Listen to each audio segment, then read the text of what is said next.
ओम नमस्तेभ्यः। ओम नमस्तेभ्यः। अहिंसा परमो धर्म की। आचार्य गुरुवर श्री कुंद भगवान की। आचार्य गुरुवर श्री ज्ञान सागर मुनि महाराज की।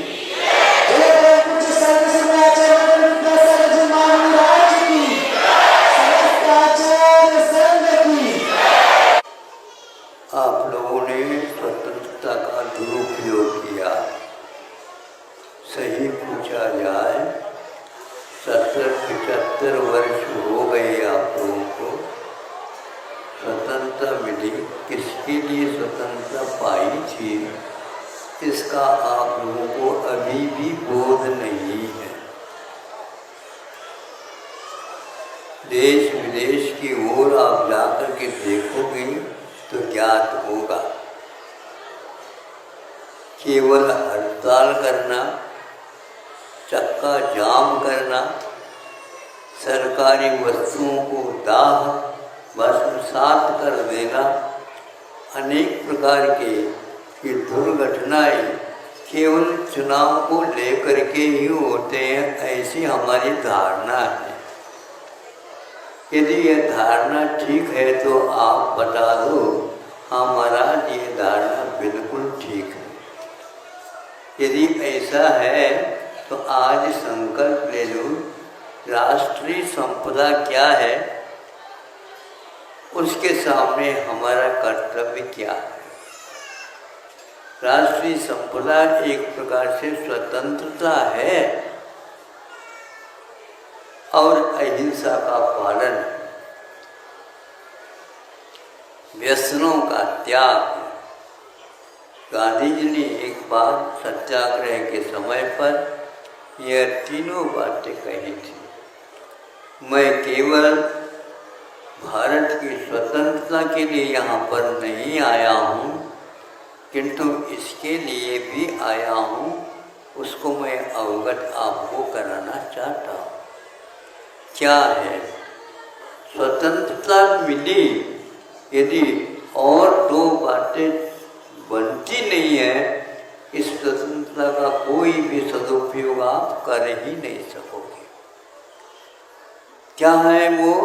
तो उन्होंने कहा कि गो हत्या बंदी होना ये उतना ही आवश्यक है जितनी स्वतंत्रता है। और स्वतंत्रता और गो हत्या बंदी होने के बाद भी यदि नशाबंदी नहीं होती है तो इस स्वतंत्रता का कोई भी अर्थ नहीं निकलेगा। प्रत्येक व्यक्ति स्वतंत्रता के साथ कुछ भी खा सकता है, कुछ भी पी सकता है, कुछ भी कर सकता है।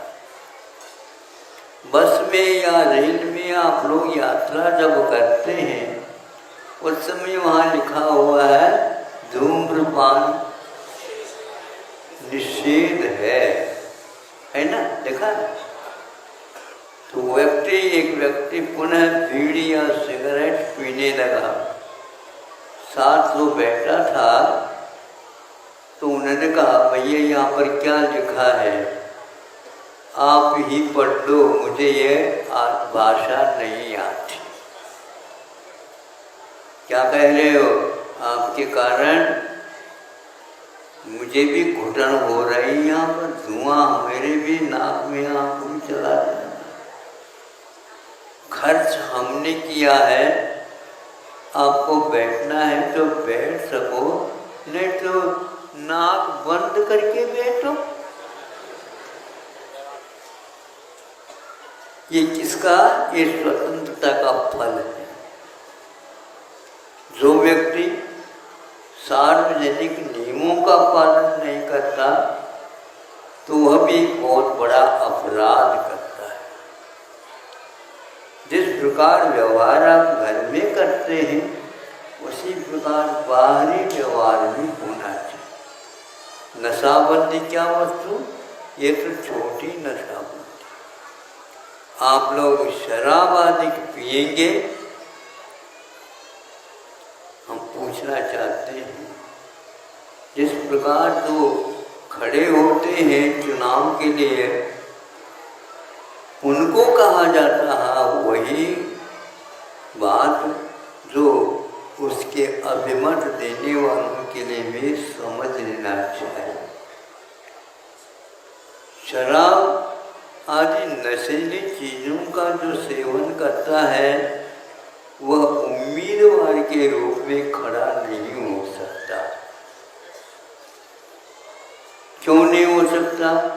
वह व्यक्ति शासन कैसा कर सकेगा? लाखों व्यक्तियों के ऊपर उसका क्या प्रभाव पड़ेगा? किंतु आज यह 70-75 साल में ये देखने को उपलब्ध होता है। यद्यपि छुप छुप करके होता है, लेकिन अब वह समय आ गया, अब छुपने की बात ही नहीं। एक तरफ ये लिखा जाता है विदेशी शराब की दुकान, एक तरफ लिखा हुआ मिलता है देसी शराब की दुकान। ये खुल्लम खुल्ला होने लगा। गांधी जी ने इसीलिए कहा था यहाँ की दशा क्या होने वाली है। दोनों नशे में धुत गए और वह स्वतंत्रता की बात करता है।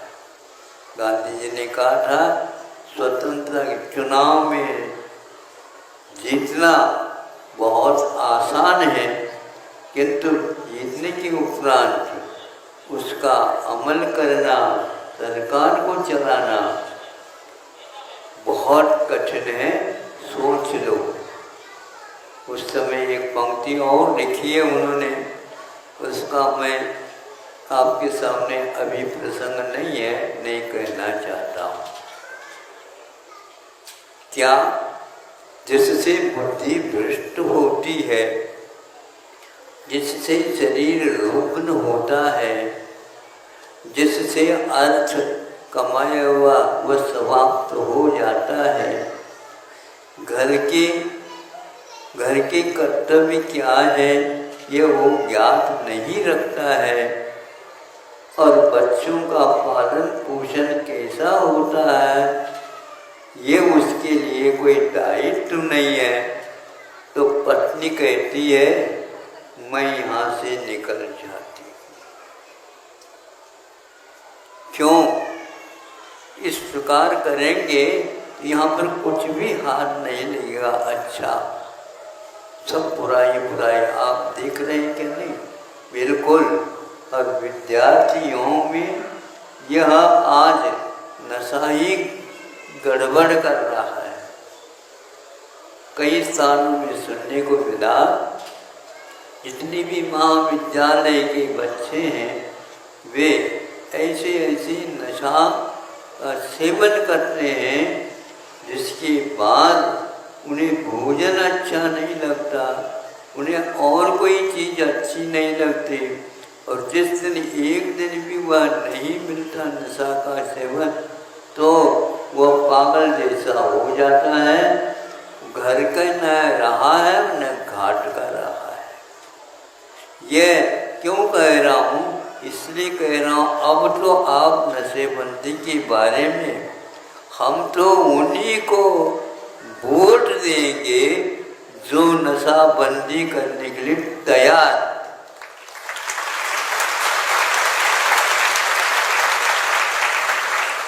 पंजाब में सबसे उन्नत प्रदेश यदि भारत का था, अब मैं नहीं मानता उसको, था, वहाँ पर ऐसी दशा है जो अमीर बच्चे हैं उनको इस नशे की लत पड़ चुकी है। इसको कोई भी वह स्वयं चाहता है कि मैं इससे अब बचूं, बच नहीं सकता। यदि जहर खा लिया अपने भावुकता में, अब मुझे ठीक कर दो, अब तुम्हारा बचना संदिग्ध है। कोशिश मैं करता हूँ यदि बात बन जाए, किंतु बनना बहुत कठिन है। बहुत सारे ऐसी चीज है जो आप उससे उबर नहीं सकते, आप उससे ऊपर नहीं उठ सकते। और भयानक आज जो कैंसर आदि कहते हैं, ये इतनी भी भयानक नहीं है जितनी कि यह नशा की लत पड़ जाना। घर बर्बाद हो रहे हैं, इसका कोई इलाज नहीं। करोड़ों रुपए में 1 किलो वह नशा की चीज मिलती है, बताते हैं। अभी सुनने में आया था, अरबों का वह मामला था, और इसी को निर्यात और आयात करने में अच्छे अच्छे लोग भी हैं। कुछ लोगों ने ये कहा उसमें नेताओं का भी हाथ है। मैं पहले से क्षमा चाहता हूँ, आज स्वतंत्र दिन है, यदि आप बोल सकते हैं तो आप सुनी हुई सही बात आप ही मुँह से सुनिए, उसको कहने में हमें भी अधिकार है। क्योंकि इस प्रकार कहे बिना भीत बिना प्रीत नहीं, यह कहावत है संस्कृत में कि भीति के बिना प्रीति का कोई मूल्य नहीं है।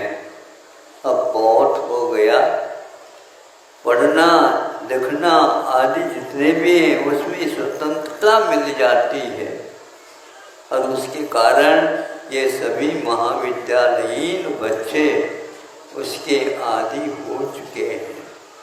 यदि आप नहीं अभी भी सजग हो तो आखिर क्या ये 15 अगस्त क्या है महाराज? क्या पता नशा में कुछ कर रहे होंगे, कुछ कह रहे होंगे, ध्वजारोहण करते हैं। ध्वजा एक प्रकार से राष्ट्र के लिए अपने अपने धर्म की ओर आकृष्ट करता है। गांधी जी इसके भी विरोधी थे। धर्मनिरपेक्ष का जो अर्थ निकाला जा रहा है, यह अनर्थ की जड़ है। धर्मनिरपेक्ष का अर्थ धर्म को नहीं मानना नहीं है, किंतु हिंसा को धर्म मानना, पशुओं का वध करना आदि आदि इतने भयानक है, आज कोई भी वह संख्या बची नहीं। जिस समय यहाँ पर 20 करोड़ की आबादी थी लगभग, उस समय उससे दुगनी पशुओं की संख्या भारत में थी, ऐसे कहते। चक्रवर्ती के समय पर ये लिखा हुआ है,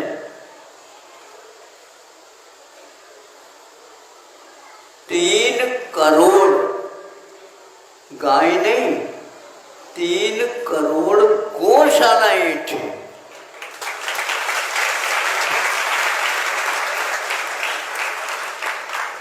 3 करोड़ गौशालाएं, 1000 गौशालाएं खड़े करने में आपको पसीना आ रहा है। ये कैसे? तो इसके बिना इस धरती की कृषि विद्या जीवित नहीं रह सकती है, ये कहा है। और ये महापुराण में वीतरागी संत ने उल्लेख किया है, अपने घर की बात नहीं लिखी, किंतु उस समय की बात थी जो युग के आदि में थी। 3 करोड़ गौशाला, एक गौशाला में कम से कम भी 10,000 एक ब्रज माना जाता था, होती थी। अब 3 करोड़ को 10,000 से आपको गुणित करना है। आप अपने दिमाग से तो नहीं कर पाओगे। आज 1 करोड़ नोट को गिनने के लिए मशीन रखा है, आपके पास मन नहीं, बुद्धि नहीं है क्या? हाँ, ऐसे गिनते थे हमने, ऐसे दादाजी को भी देखा।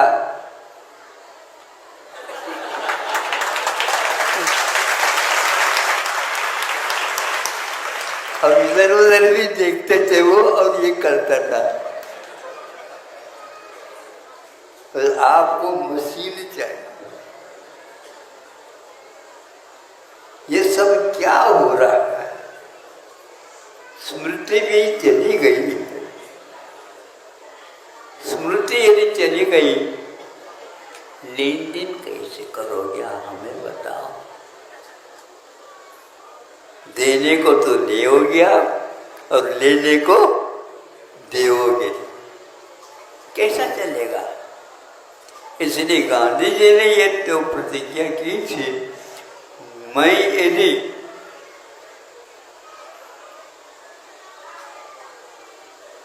नेता के स्थान में आऊंगा तो अवश्य इन तीनों का ही पालन कराऊंगा, और जो नहीं करता मैं आगे का साथ नहीं कर पा रहा। गांधी जी कहते थे उसको जेल भेज दूंगा मैं, ऐसा कह रहे थे। इस प्रकार क्यों कहा, आप लोगों को सोचना है। आप इसको जानते हुए भी अपने बच्चों को उन महानगरों में भेज रहे हैं जहां पर यही सब कुछ होता रहता है।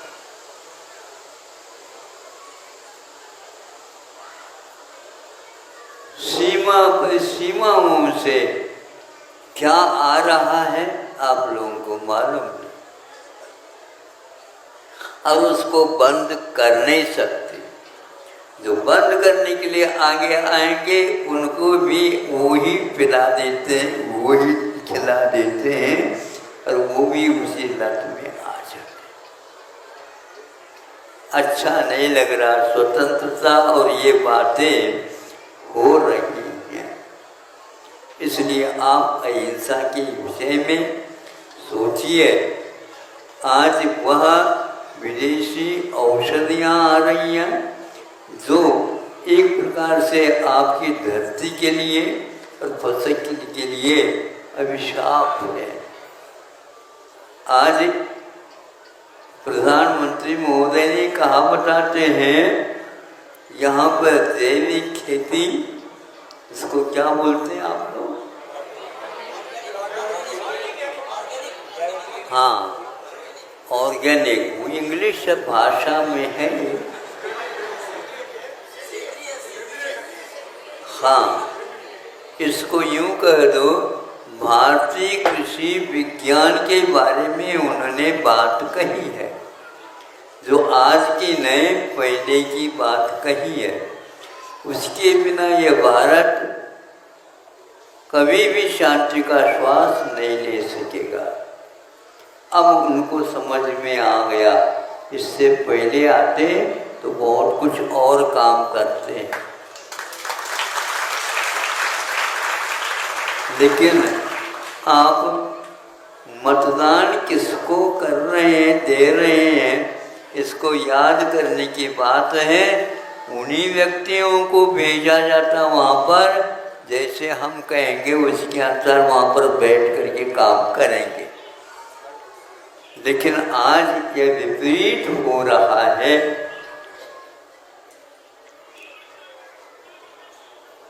मतदान करते हैं शराब बांट करके,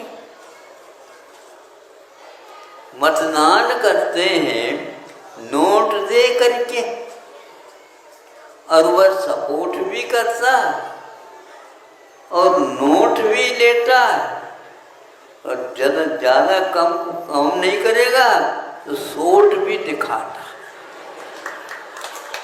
चुप रहो, हमने इसको खरीदा है। ये सब क्या है? ये अच्छा नहीं है। पढ़ा लिखा होता नागरिक कहलाता। नगरों में रहने मात्र से नागरिक नहीं होता, तो गांव में रहने वाले तो अनागरिक है क्या? कोष में तो ऐसा मिलने लगा। नहीं, सबके लिए नागरिकत्व जब है तो आप नगरों में रहने वालों को ही नागरिक क्यों घोषित करते हो? लेकिन ध्यान रखो, नगरों में रहने वालों का जीवन गांव में रहने वालों के माध्यम से चल रहा है।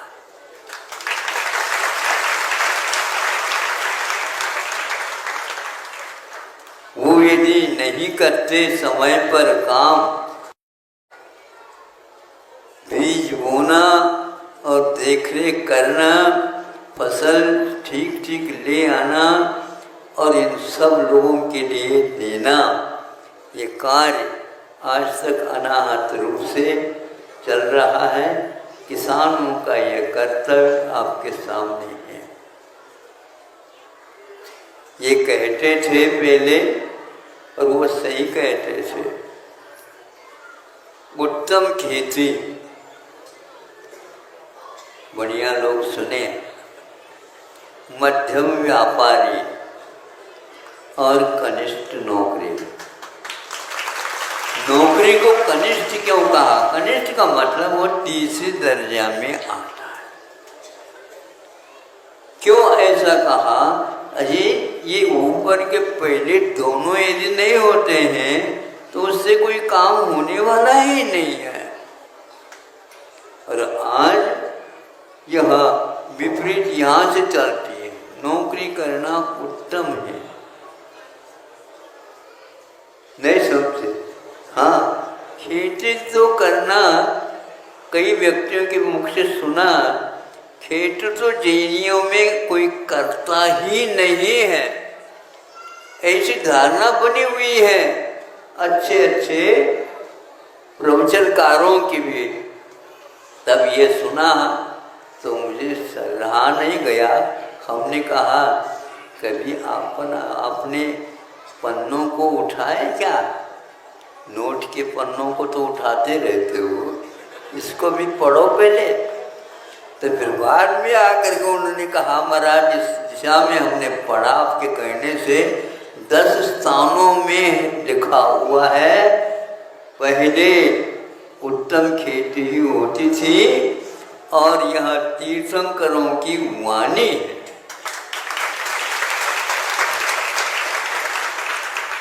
शशास कृष्यादिषु प्रजा, प्रजा को कृषि आदि में पहले सर्वप्रथम शशास शासित किया था और आप लोग उसको मूल करिको उसका कोई महत्व नहीं रखा। तो आज यह 15 अगस्त के दिन सुना कि प्रधानमंत्री महोदय ने ये कहा कि ऐसी खेती जिसमें हिंसा नहीं होती है, इसलिए हिंसा से बचो। और अहिंसा ही हमारी कुल देवता भी है और हमारे आकुलता को मिटाने वाली देवता भी है। अहिंसा भूतानां जगत विदितम ब्रह्म परमं। स्वामी समर्थभद्र महाराज जी का यह जय घोष है, नवीनाथ भगवान की वे स्तुति कर रहे हैं। और स्वामी समर्थभद्र महाराज, आज स्वामी समर्थभद्र महाराज यदि आ जाए तो आप भग जाए सब, क्योंकि इस अनर्थ को वो सहन नहीं कर पाए। किंतु फिर भी उन्होंने ऐसा साहित्य रचा है जिसको पढ़ने से ज्ञात होता, अहिंसा ही परम ब्रह्म रूप में, देवता के रूप में स्वीकार किया गया है।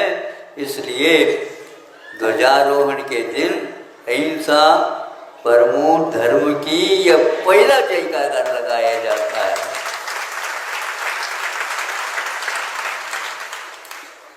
तालियां तो हमने बहुत सुन ली, अब ताली न बजा करके इन दोनों हाथों का आप ऐसा कार्य करो जिससे ये दीनहीनता भारत की मिट जाए। एक व्यक्ति ने कहा, महाराज हम लोगों को संबोधित करते हैं, उसमें ऐसा कोई नारा दे दो। अच्छा नारा दे दो। मैं कहता हूँ उस नारे के बदले में आपको किनारा चाहिए क्या? नहीं बोलो। ऐसा नहीं कि धर्म से आप किनारे हो जाओ। नारा चाहते हो सुन लो, आप भी सुनना चाहो? हाँ बिल्कुल सुनो, सावधानी से सुनो। महाराज एक नारा दे दो हमें, ताकि प्रचार प्रसार अहिंसा का भी हो जाए। तो हमने कहा रुको रुको, उधर कुछ नहीं कह रहा हूं, सुनो पहले तो। रुको रुको, लौट चलो, लौट चलो, लौट चलो।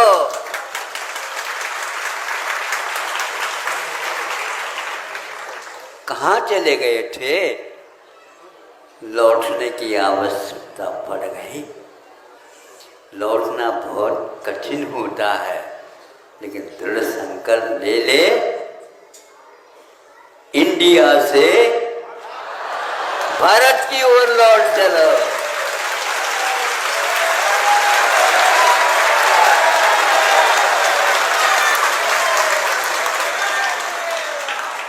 ये बात, ये नारा तुम्हारा वह केंद्र तक पहुंच जाए, ताकि जो वहाँ पर 15 अगस्त मना रहे हैं उनको भी सुध आ जाए कि भारत की पहचान ही समाप्त हो गई है। ज़्यादा नहीं कहता हूँ, इतना पर्याप्त समझता हूँ, क्योंकि आप लोग बहुत दूर दूर से आए। मैं पास से नहीं आया, मैं बहुत दूर से आया। और सारे संसारी जीव बहुत दूर दूर से आए। निगोर की यात्रा से यहाँ तक आई है। जनता को ऐसा कुछ मिल जाए मंत्र, जिसके द्वारा उसको भी उस ओर पुनः जाना न पड़े। इस प्रकार भारत को स्वतंत्र रख करके केवल भारत के बारे में आप सोचोगे, विश्व के कल्याण के बारे में भी आप सोच रहे हैं, ऐसा निश्चित करो। यदि भारत है तो विश्व का गुरु है, गुरु नहीं है तो विश्व क्या काम करे। इसलिए आप लोगों को दायित्व दिया गया है कि अच्छे कार्य करो, और अपने लिए ही नहीं करो, सबके लिए करो। अहिंसा परमो धर्म